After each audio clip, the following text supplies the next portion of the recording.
Okay, let me go to the whiteboard, do this one. I know I just did the prior problem, and I realize sometimes it's tough to follow. I mean, these are tough problems. I'm not saying they're not tough problems.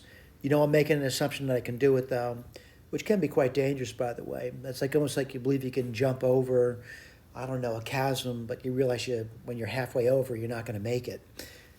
That's not a good idea, by the way. Make sure you can do something before you proceed. But right now, if Wells has asked me to take the square root of that, I believe that's a perfect square, okay? So what I'm gonna do is go to the whiteboard,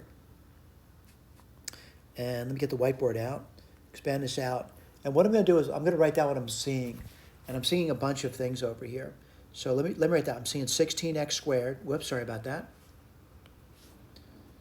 I must have my red marker out before.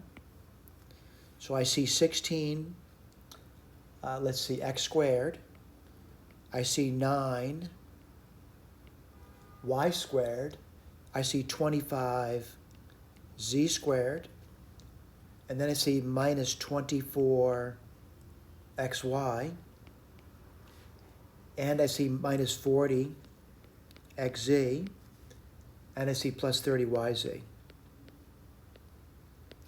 Well, this one doesn't look that bad to me, but before I proceed forward, they want the square root of that, of course.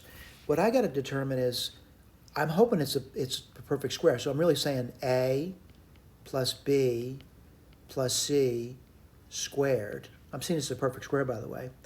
A squared plus b squared plus c squared plus 2 ab ac bc. Very simple pattern that we know about for some time now. I can make an assumption, and I'm going to look at it.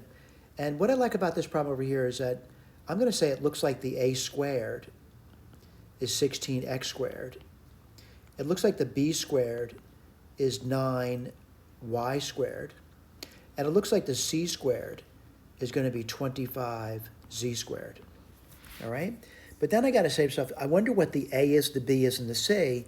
And I do see their signs, all right? So I want to point out what I'm seeing over here. I'm seeing, you know, the yz being positive, but these two guys being negative, right? Now, if you want to pull out a 2 from that, you can to make it easier for you. I don't know if that's going to help you or not, but you could. All right, so let's take a look at it. And I'm going to, you know, make some assumptions over here. I'm going to say A. I'm going to say is 4x. I'm going to say the b. I'm going to say minus 3y. And I'm going to say the c. I'm going to say is minus 5z.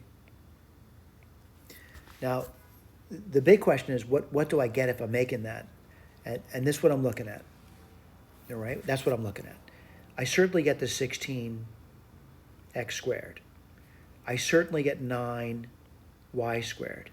I certainly get 25z squared. So I'm going to say bingo, bingo, bingo. Do I get the other one now? Let's write this down. 2.